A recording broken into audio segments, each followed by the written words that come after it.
सोच यही आती है कि परवरदिगार तू शहनशाही क्यों दिखाता है जब फिर फकीरी देनी होती। अस्सलाम वालेकुम व्यूअर्स, लाली मामू व्लॉग में शहबाज अकमल आपकी खिदमत में हाजिर है। व्यूअर्स, आज का जो व्लॉग है वो हम अली इजाज़ साहब के ऊपर बनाना चाहते हैं, जो कि बड़े ही खूबसूरत, बड़े प्यारे, बड़ी खुशियां बिखेरने वाले आर्टिस्ट थे। आज उनकी जो फ़नी ज़िंदगी और निजी ज़िंदगी में जितने उन्होंने नशेबो फ़राज देखे और जितने उन्होंने आखिरी दम तक उन्होंने जुल्म उन पे हुए एक किस्म से, और जितनी बीमारियां उन्होंने देखी और जितनी खुशहालियाँ भी देखी, वो सारा कुछ मैं आपसे बयान करूँगा। कैसे उन्होंने घर में पार्टियाँ की, कैसे उनकी बेगम खिलाफ हुई, कैसे उनका दिल का अटैक हुआ, ये सारा कुछ आपकी नज़र करूँगा। तो आइए व्लॉग का आगाज़ करते हैं। इनका जो असल नाम था वो सैयद इजाज़ अहमद गिलानी था। ये सियालकोट के इलाके में पैदा हुए। तो इनके जो वालिद साहब का नाम था वो सैयद कलंदर अली था। तो ये 8 बहन भाई थे, तो 3 बहनें थीं। वो बचपन में ही लाहौर आ गए थे और किला गुजर सिंह का एक इलाका है, वहाँ पे वो मुकीम हो गए। तो वहाँ से फिर उस लाहौर में उन्होंने FA तक कर तलीम हासिल की। कि मैंने आपसे जिक्र किया है कि वो किला गुजर सिंह के इलाके में रहते थे, तो उनका जो दोस्ताना था वो मुनव्वर ज़रीफ़ साहब जो फ़िल्म आर्टिस्ट थे उनके साथ भी बहुत था। तो उनके जो बड़े भाई थे ज़रीफ़ साहब, उस वक़्त उनका बहुत चर्चा था। ज़रीफ़ साहब बहुत प्यारे आर्टिस्ट थे, बड़े खूबसूरत। तो वो उनको देख के ज़रीफ़ साहब को, उनके घर जो जाते थे वो अली इजाज़ साहब, तो उनके दोस्त थे। तो उसके बाद उनको भी शौक़ पैदा हुआ कि मैं भी फ़िल्म इंडस्ट्री में जाऊं। और ज़ाहिर है कि वो जो ज़रीफ़ फैमिली है, उनके आपस में बैठ के जो घर में गुफ्तगू जिस किस्म की होती थी, तो वो मज़ा लेते थे। तो उन्होंने फिर फ़िल्म इंडस्ट्री में आने का जो इरादा पक्का कर लिया। 1959 में उन्होंने जो पहला वो जो स्टेज ड्रामा उन्होंने वो किया। उसके बाद जो पहला उनका जो टेलीविज़न का ड्रामा था, उस ड्रामे का नाम था लाखों में 3। और व्यूअर्स, 1970 में उन्होंने अपनी पसंद की शादी की। उसके बाद जैसे कि मैंने आपको पिछले एक ब्लॉग में बताया है कि जो शबाब करानवी साहब थे, उन्होंने सारी ज़िंदगी ये काम अपना बड़ा नेकी वाला किया कि उन्होंने फ़िल्म इंडस्ट्री को बहुत से ऐसे फ़नकार दिए जिनका बहुत नाम हुआ, बहुत उनका जो फ़िल्म इंडस्ट्री को भी फ़ायदा हुआ। शबाब करानवी साहब ने अली इजाज़ साहब को भी कास्ट किया और इनका डेब्यू किया। फ़िल्म थी इंसानियत, उसमें इन्होंने उनको किरदार दिया बड़ा बेहतरीन। यार कैसी अजीब गल है भाई, मेरी मंगेतर जुल्फी को भी खट्टियां चीजें खाने का बड़ा शौक है। ये सब महबूबाएं एक ही जैसी होती हैं। ले मैं चला, आज उसे मीठे ठेले खिला दूंगा ईमान से। आजकल फ्रूट मर्चेंटां की किस्मत बड़ी तेज हो रही है। नन्हे की महबूबा भी किसी फ्रूट मर्चेंट की मंगेतर बन गई ठोक बजा के। और वो फिल्म बड़ी सुपरहिट हुई। वो सुपरहिट होने की वजह से अली इजाज़ साहब जो थे, उनके लिए पाकिस्तान फिल्म इंडस्ट्री के दरवाजे बिल्कुल खुल गए और वो बेहतरीन काम करना शुरू हो गए। और जो पहला उन्होंने काम किया और जो पेयर बना उनके साथ, वो नन्हे के साथ बना अली इजाज़ साहब का, क्योंकि वो कॉमेडी थे और ये भी कॉमेडी, ज़्यादातर इन्होंने कॉमेडी किरदार अदा किए।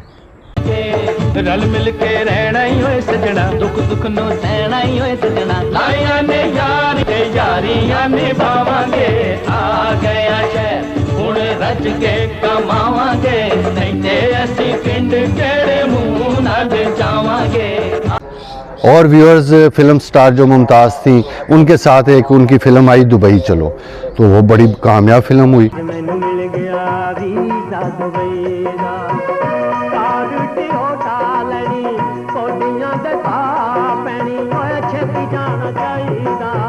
तो उसके बाद फिर एक फ़िल्म बड़ी प्यारी आई, वो थी सोहराते जो आई। वो भी बड़ी कामयाब फिल्म थी। वो जो जिन लोगों को देखी हुई है वो आज तक वो उसको याद करते होंगे।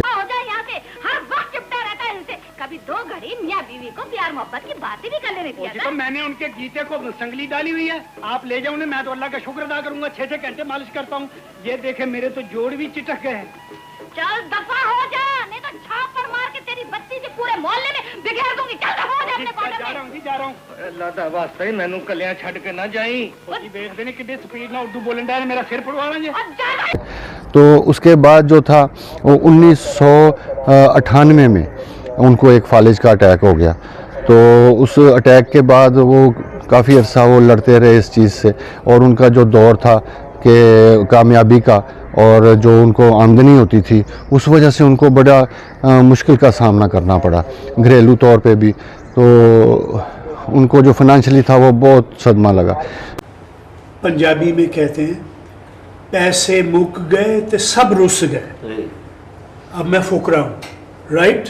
लगा आमदनी का ज़रिया तो ख़त्म हो गया, तो वो समझ लें कि घर बैठ गए और फाइनेंशियली तौर पे उनको बड़ा नुकसान हुआ। तो जो उनका एक रवैया ये रहा था अपने एक ज़माने में कि जब वो फिल्म इंडस्ट्री में बड़े कामयाबी से अपना सफ़र तय कर रहे थे तो पार्टियां करते थे घर पे। पार्टियां मींस के फ़िल्म आर्टिस्ट सारे इकट्ठे हो जाते थे या कुछ लोग, और जो फ़िल्म की हीरोइनें होती थी वो भी वहाँ पे आ जाती थी, और वो आपको पता है फिर वो हल्ला गुल्ला होता था।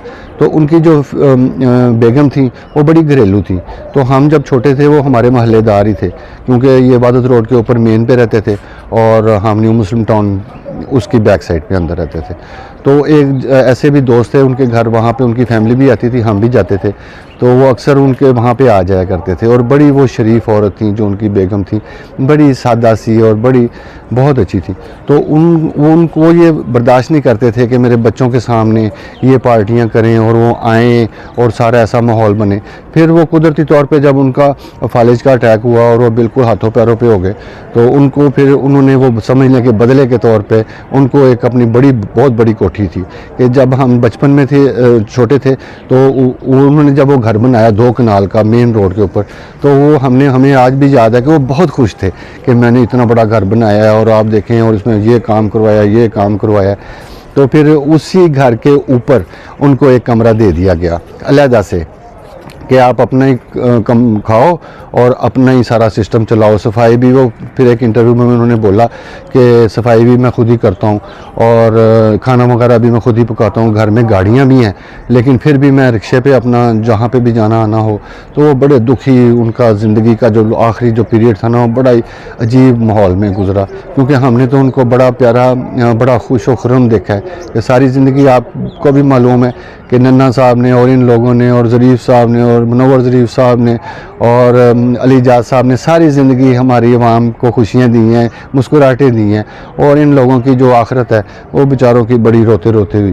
तो ये एक बड़ा एक सैड पॉइंट है। जो बीवी और बच्चों से उनकी दूरी की वजह से उन्होंने अपने दिल पे बड़ा बोझ लिया और उनको हार्ट अटैक हो गया, और उन्होंने वसीयत में ये चीज़ लिखाई थी कि मेरी कब्र पे ये शेर आप लिखवा देना, सारा ही शहर था जिसके जनाजे में शरीक, तन्हाइयों के खौफ से वो शख्स मर गया, इन्ना लिल्लाहि व इन्ना इलैहि राजिऊन।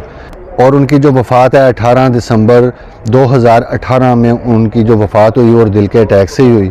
तो खुदा की ज़ात पाक उनको जन्नतुल फिरदौस में जगह अता फरमाए और उनके जितने भी गुनाह हैं वो खुदा की ज़ात पाक माफ़ करे। तो व्यूअर्स, नेक्स्ट व्लॉग में इंशाल्लाह किसी और प्यारे से आर्टिस्ट के साथ मुलाकात होती है, तब तक के लिए अल्लाह हाफ़िज़। अल्लाह मुझे इस तानों से बचा ले मेरे परवरदिगार, एक दफ़ा फिर बादशाही दे दे, फिर मैं गलतियां नहीं करूंगा जो मुझसे हुई है, मैं गलतियां नहीं करूंगा।